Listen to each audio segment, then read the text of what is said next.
राग किंवा क्रोध हा माणसाचा सर्वात मोठा शत्रू आहे. जीवनात यशस्वी व्हायचे असेल तर रागावर नियंत्रण मिळवणे अत्यावश्यक आहे. राग हा आपल्या प्रगतीमधील सर्वात मोठा अडथळा आहे. राग आल्यावर मानव एकाग्रता गमावून बसतो, त्यामुळे यशप्राप्ती होऊ शकत नाही. राग आल्यावर मानवी शरीरातील हार्मोन्स अनियंत्रित होतात, शरीराची लवचिकता कमी होते. राग आल्यामुळे माणसाची स्वाभाविक गती आणि सुलभता नष्ट होते. तुम्ही तुमच्या स्वतःच्या हव्यासापोटी होम हवन करत असतात, त्यामुळे तुम्ही तीळ तांदूळ टाकत असतात. होमाला आहुती देऊन तुम्ही अग्नीमध्ये तीळ तांदूळ टाकतात, तर मग तुम्ही तुमच्याकडील राग का बरं तसाच तुमच्याकडे ठेवता? तुम्ही तुमचा रागसुद्धा आहुती देऊन टाका. तुम्ही तुमचा राग ठेवून काय फायदा? होमाला तीळ तांदूळ आहुती देऊन रागही देऊन टाका. होमाला आहुती देऊन राग कधीही आपल्याकडे नसावा. एकदा एक राजा दाट जंगलात हरवून जातो. तिथे त्याला खूपच तहान लागते. इकडे तिकडे सर्व जागी शोधल्यावर सुद्धा त्याला कुठे पाणी मिळत नाही. तहानेमुळे त्याचा घसा सुकतो. त्याची नजर एका झाडावर पडते, जिथे एका फांदीवरून थोडे थोडे पाण्याचे थेंब पडत होते.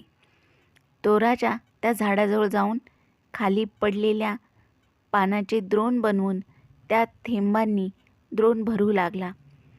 जसे तसे जवळजवळ खूप वेळ लागल्यानंतर तो द्रोण भरला आणि राजा प्रसन्न होऊन जसे त्या पाण्याला पिण्यासाठी द्रोणाला तोंडाजवळ घेतो, तेव्हाच तिथे समोर बसलेला एक पोपट आवाज करत आला. त्या द्रोणला झडप मारून परत समोरच्या दिशेने बसला. त्या द्रोणचे पूर्ण पाणी खाली पडले. राजा निराश झाला. खूप प्रयत्नानंतर पाणी मिळाले होते आणि तेही पक्षाने पाडले, परंतु आता काय होऊ शकते असा विचार करून परत त्या रिकाम्या द्रोणला भरू लागतो. खूप मेहनतीनंतर पुन्हा ते द्रोण परत भरते आणि राजा परत आनंदित होऊन जसे त्या पाण्याला प्यायला द्रोण तोंडाजवळ घेतो, तर तो बसलेला पोपट आवाज करत येतो आणि द्रोणला झडप मारून पाणी पाडून परत समोर बसतो. असे 2-3 वेळा होते. आता राजा हताश होऊन क्रोधित होतो. इतक्या परिश्रमाने पाणी एकत्र केल्यावरही हा दुष्ट पक्षी असा वागतोय. आता मी त्याला सोडणार नाही. आता हा जेव्हा परत येईल तेव्हा त्याला संपवून टाकेल, असे मनातल्या मनात ठरवतो. राजा आपल्या हातात चाबूक घेऊन परत त्या द्रोणला भरू लागतो. खूप वेळानंतर त्या द्रोणात पाणी भरते. तेव्हा राजा पिण्यासाठी त्या द्रोणला उंच करतो आणि तो पोपट परत आवाज करत जसा त्या द्रोणला झडप मारण्यासाठी जवळ येतो, तसेच राजा चाबूक पोपटावर मारतो आणि त्या पोपटाचे प्राण घेतो. आता राजा विचार करतो की या पोपटापासून तर पिच्छा सुटला, परंतु असे थेंब थेंब करून कधी परत द्रोण भरू आणि कधी माझी तहान विझवेल, म्हणून तिथून हे पाणी पडत आहे तिथे जाऊन पटकन पाणी भरतो, असा विचार करून तो राजा त्या फांदीजवळ जातो जिथून पाणी पडत होते.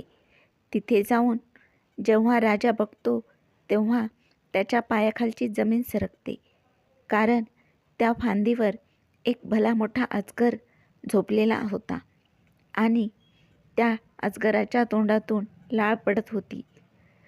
राजा ज्याला पाणी समजत होता ते अजगराची विषारी लाळ होती. राजाला पश्चाताप होऊ लागतो. हे देवा, मी हे काय केलं? जोच पक्षी सतत मला विष पिण्यापासून वाचवत होता, क्रोधामुळे मी त्यालाच मारून टाकले. मी संतांच्या सांगितलेल्या उत्तम क्षमामार्गाचा स्वीकार केला असता, आपल्या रागावर नियंत्रण ठेवले असते, तर हे माझ्या हितकारक निर्दोष पक्षाचा जीव गेला नसता. हे देवा, मी नकळत किती मोठे पाप केले आहे. राजा दुःखी होतो. म्हणून म्हणतात की क्षमा आणि दया असणारा खरा वीर असतो.